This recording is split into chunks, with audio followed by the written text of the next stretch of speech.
Many have heard stories of the organ playing by itself, but there's more to Sibley than just that. I'm standing at the second phase of the new Route 364, which extends from Harvester Road to the Mid-Rivers Mall Drive.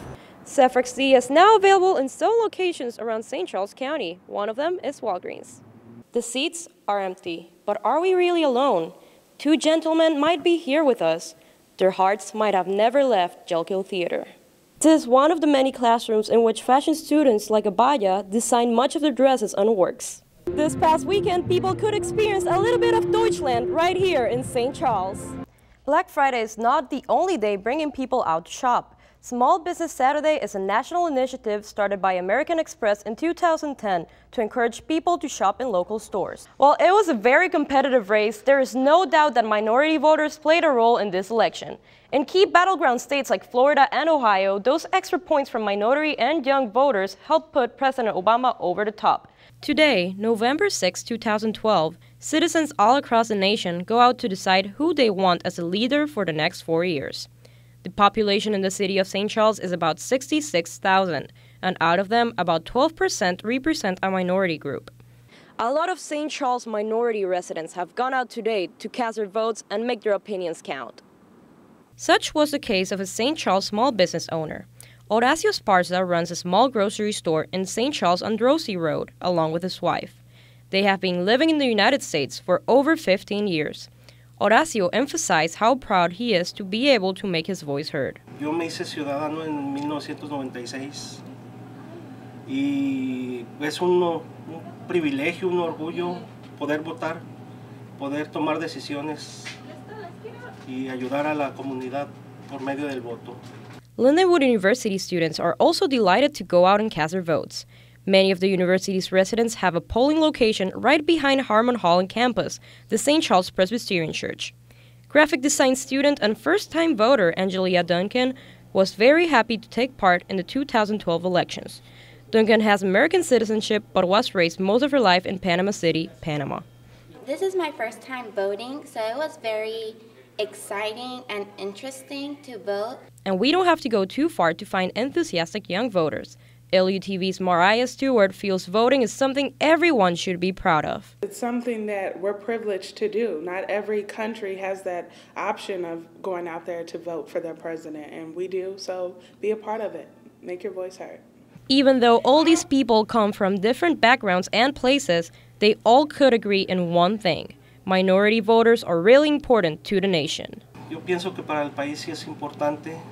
No, tal vez en algunos estados no haya tanta gente o minorías como dice usted, pero a nivel país sería importantísimo para todos. I do think that the minority groups are important because we have been growing and we have been also a great influence in the community here in the United States. Minorities do play a huge role in the election, and our votes do matter. And so I think minorities should really think twice when they think, oh, I'm just going to stay home, it doesn't matter, because we get to speak up, especially for our situations. Even though a lot of minorities feel their voices are too little for the big result, Stewart begs to differ. I think people feel like their voice just doesn't really matter. I feel that they think that it's too big of a picture for their little voice to be heard or matter. And really, their voice does matter.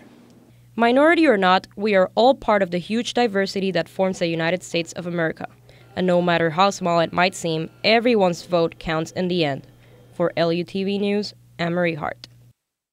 Pseudoephedrine is one of the main components for making methamphetamine. It's found in many over-the-counter cold medications, but a breakthrough drug might make a difference. Pharmaceutical released a new cold medication called Zephyr XD this month.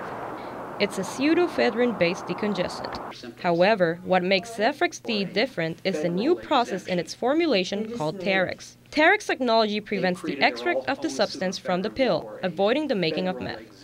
Vice President and General Manager of Westward Pharmaceuticals, Paul Hemmings, explained how Zephyr XD works. To make methamphetamine from pseudoephedrine, it's a two-step process. First, you extract the pseudoephedrine from the cold tablets, and then secondly, you convert it to methamphetamine. And our process or our formulation blocks both of those steps. So you can't extract it, and then you still can't convert it even if you could. Missouri is a test state for this new product. Cephrex D can now be obtained in some establishments around St. Louis County, St. Charles County, and Franklin County.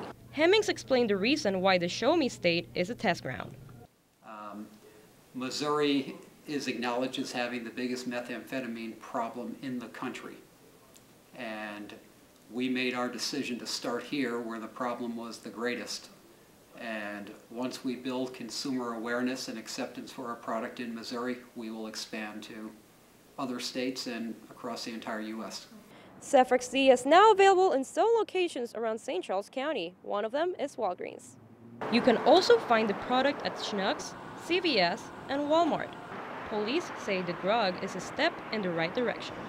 Well, I think it could be effective in helping prevent meth users from obtaining pseudoephedrine and pseudoephedrine products in order to use for illegal habits. It's a huge impact on our society, and if all medications, all pseudoephedrine-based medications, were formulated in our formulation, we would stop meth labs because you wouldn't be able to make it. Cephrex D now runs around $8 a package. In St. Charles County, you currently still need a prescription to purchase it, but not in St. Louis County. To find out locations where you can already buy Cephrex D in the area, visit cephrex-d.com. The company also plans to distribute the medicine nationally within the next year. When we think about fashion, some of us just imagine threads and sewing. But inspiration is another story. Some might be inspired by colors, others by trending topics or celebrities. But to Lindenwood fashion student Abaya Dake, inspiration trails back to his origins. The fact that I'm from Africa is an integral part of my design component, and it helps me to think of things in a different perspective. To Abaya, heritage is a quality that is always present in his designs. His 2012 spring collection, Sankofa, means going back to your roots. If I just don't think about design, I think about colors, because Africans love colors. We have traditional fabrics. Bringing different styles from Ghana is one of Abaya's most notable artistic elements. The blend of culture is what makes his creations stand out. It's kind of like bringing two components into one, as in my African heritage and things in the Western world, which is what I'm exposed to right now. Kind of like creating a good blend, you know, of both sides of me into one. That's what makes me unique. And Abaya weaves these cultural inspirations from across the world into his class projects at Lindenwood University. This is one of the many classrooms in which fashion students like Abaya design much of their dresses and works. To many classmates, Abaya's work encourages them to step up their game. I was sitting there watching him make this dress, and it literally took him nothing. I was jealous. He's amazing. He's a great friend, and he's just an amazing artist. I think it's fair to say that everyone in the department is really inspired by him. Abaya's hard work paid off. Last spring, he won the Best of Show award at Lindenwood's fashion show. This summer, he was invited to a fashion show in his home country. So it was a huge surprise, and I was very excited, and it was just thrilling to know that all my efforts has been rewarded in a way and has been acknowledged. Oktoberfest is an annual celebration dedicated to the German heritage. Contrary to popular belief, Oktoberfest is not only about beers, brats, and sauerkrauts, but a celebration for the whole family. This past weekend, people could experience a little bit of Deutschland right here in St. Charles. The festival featured traditional German food, music, clothes, crafts, and even an antique car show. German heritage items were on sale, and just in time for October, live demonstrations of punking and wood carvings. Ingrid Kaltenbach was selling traditional German clothing at the event. This was her first Oktoberfest in St. Charles. Here we sell lots of hats, pins, you know, socks, things like that, you know. So it was an experience for the first time. It was okay. She also told us most of her customers are not European. I go 3 times a year to Europe on a buying trip, which is fun. So, and my clientele is not only German. I have lots of American.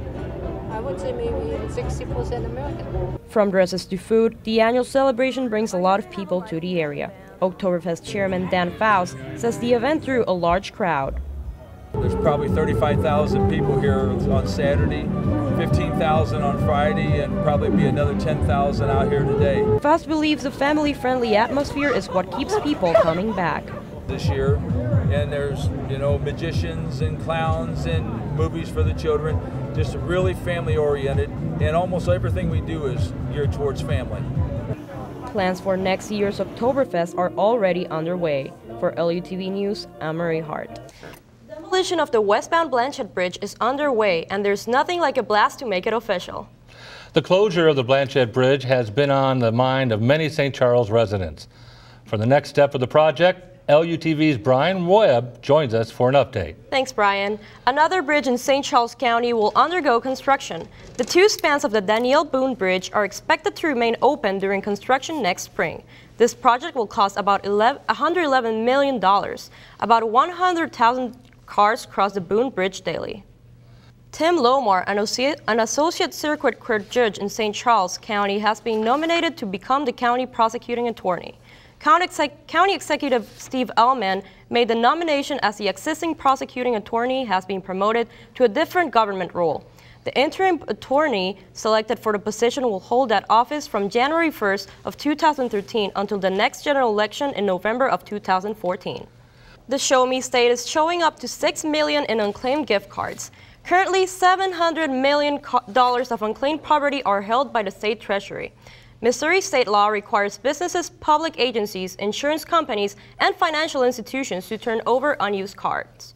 You can visit showmemoney.com to see if you have any unclaimed property.